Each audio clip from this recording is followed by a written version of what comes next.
Muy buenas noches, mi querido público del programa Hey, Cuéntamelo Todo.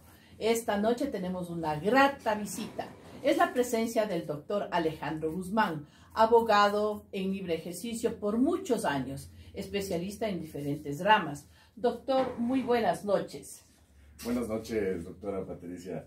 Un gusto estar aquí en el programa para conversar un momento sobre este tema que hoy por hoy está teniendo una polémica bastante amplia dentro de nuestro país. Entonces, sería bueno empezar hablando de temas muy puntuales. Ya, doctor.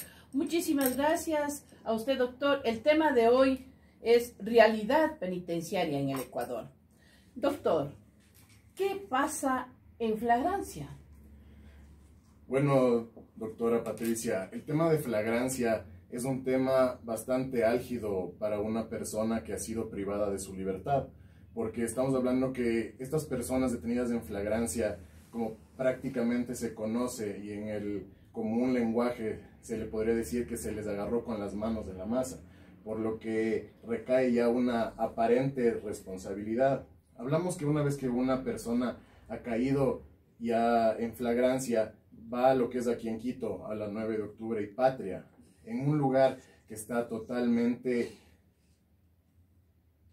fuera de lugar para las condiciones que debería tener, ya que son cuartos totalmente inadaptados de comodidades, por decirlo de algún modo, ya que son simplemente sillas metálicas para 20 personas, donde normalmente entran 30, 35, hasta 40 presos, hasta que se les realice su audiencia de formulación de cargos, para lo que tiene un margen de 24 horas el juez para poner la audiencia.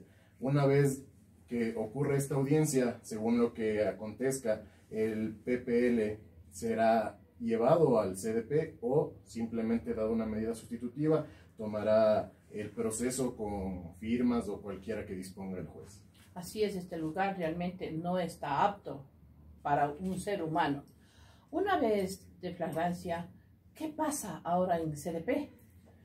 Bueno, una vez que se ha tomado ya la resolución del juzgador para dar una medida de prisión preventiva a la persona que está detenida, una vez que se cumple el horario, porque salen 2 buses para el CDP de flagrancia, en la mañana y en la tarde-noche, con todos los presos, sin hacer distinción de peligrosidad, de delitos, de nada, absolutamente de nada, mezclados todos como animales, sin ningún tipo de medidas de seguridad. Vemos que 3, 4 guías se encargan de 30 presos, que son los que llevan aproximadamente estos buses. Entonces, una vez que se llega al CDP, las personas privadas de la libertad comienzan a darse cuenta de, llamémoslo así, del infierno que se vive en este lugar, ya que para empezar hablamos que es un lugar que está apto para un número limitado de personas y actualmente sabemos que sobrepasa en el 100% de su superpoblación, hablemos de esa manera. Llegando al CDP ya es una suerte del PPL y su sapiencia, ¿no? Porque podemos observar y analizar que hay los guías penitenciarios que pasan a ser juez y parte dentro del CDP. Entonces ahí empieza un poco este juego penitenciario del que más tiene. Y hay que ser sinceros y realistas en este tema, porque de aquí parte un problema fundamental, que es la extorsión y un sinnúmero de situaciones que se vive dentro del centro de detenciones provisionales.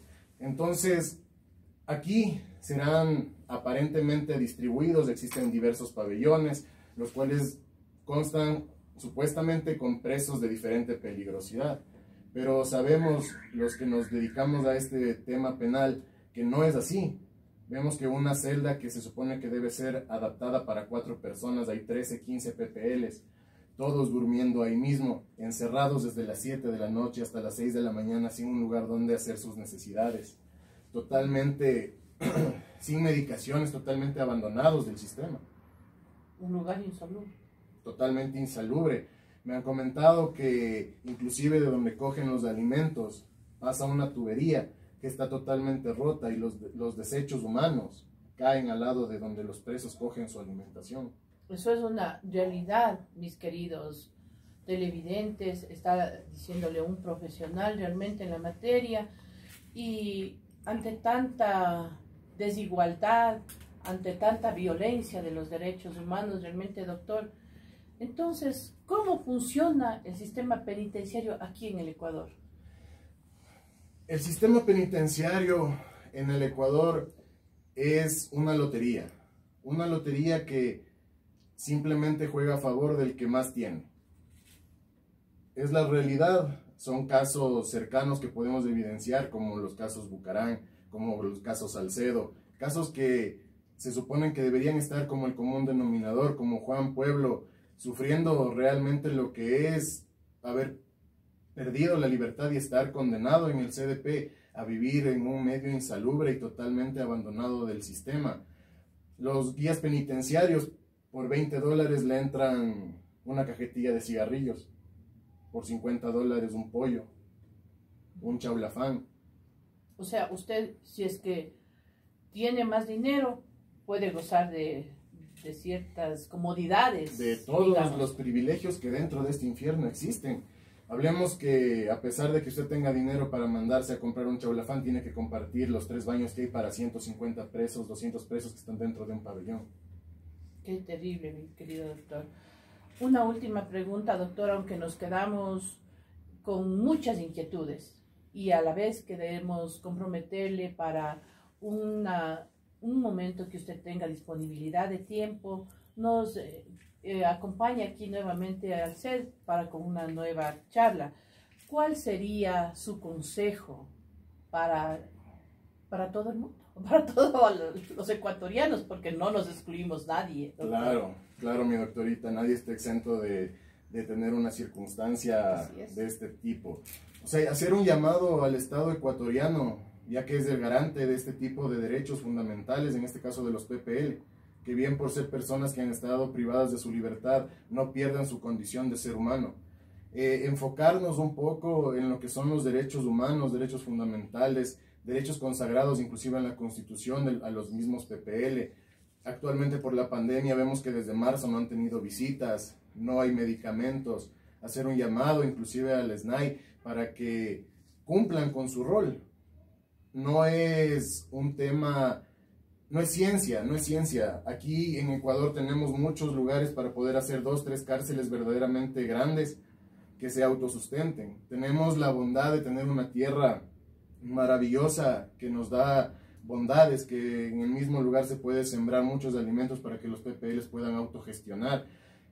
Hay cárceles como la cárcel de Riobamba que tienen talleres de carpintería, hay presos que están condenados para 20, 30 años, necesitan una forma de vida, hay gente que tiene a su familia afuera, gente que tal vez está iniciando su vida, que cometió un error y necesita el Estado brindarles facilidades para una verdadera rehabilitación social, porque las cárceles no son un centro de rehabilitación social, sino son una universidad para perfeccionar la maldad. Hablamos que hay personas que han caído presas sin ser culpables de un delito, sino por injusticias sociales que se viven en el país y han salido convirtiéndose en delincuentes, o inclusive no han salido porque han tomado la opción de terminar con sus vidas por no aguantar la presión. Así es. Doctor, muy agradecida con usted, y a ustedes, mis queridos televidentes, también les invitamos para este miércoles y viernes que nos sigan en las redes. Muy buenas noches, un gusto, doctor, bendiciones siempre. Muchas gracias.